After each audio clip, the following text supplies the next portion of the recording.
Good afternoon and welcome to GrainTV. It's November 14th, 2012. To my left is Logan Burgess and I'm Brock. We had a stronger overnight session for corn and soybeans. Today we also got some fundamental support from NOPA crush numbers and from some export sales for soybeans. Logan, what happened in today's trade? Yeah, Brock, well, fundamentally we did get the NOPA report out this morning. Average trade estimates were pegging this crush figure coming in around 147.7 million bushels going to crush in the month of October. We actually got a surprise here to the top side, 153.5 million bushels of soybeans crushed during the month of October. Clearly, domestic demand here for soybeans remains very strong. Another thing we had come out this morning on the export front, the Chinese are back in the export market here, picking up a sale of 120,000 metric tons there. Not a huge story in terms of overall pace, but certainly good to see here. Just kind of a continuation of the theme here. Soybean exports remain very strong.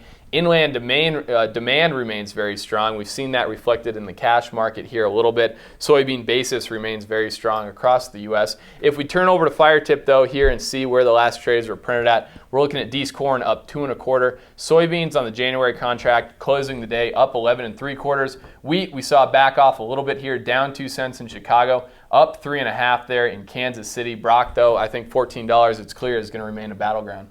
Yeah, it looks like it. Yesterday we took a little bit of a pause after a couple days of selling. Today we got a little bit more buying into the market, but we didn't end up near our highs. We were actually up about 20 cents at one point.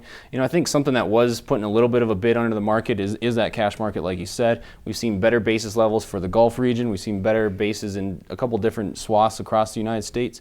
But, coming down the line, we do have the possibility of partial river closure on the Mississippi. Right. So that could weaken basis a little bit along the river. But something that I think was also putting a cap on any rally that we saw today was a weak outside market day. We saw the Dow Jones down almost 1.5% today. Right, absolutely. Well, we are going to have to keep an eye on the cash market here. I know, Brock, I've heard you talk about it a little bit here on GrainTV. A lot of producers right now, they do have cash. They're cash flush. There's not a huge incentive to sell grain until past the first of the year. I think that's a great point there. Just kind of highlighting the fact that merchandisers out there are going to have to ramp up basis here to get those bushels out of the bin here if they want to get them before the first of the year. We're going to have to keep an eye on basis here. At Grain Hedge, we have a lot of great resources to help you find your best cash market. So give us a call at 877-472-4607. We can help you out with that. I think that wraps up our show here, though, for Wednesday. We normally do get the EIA numbers out today. Those are delayed today. We'll be getting those tomorrow. Export sales normally come out on Thursday. Those will be coming out on Friday, so we'll report on both those when those come out.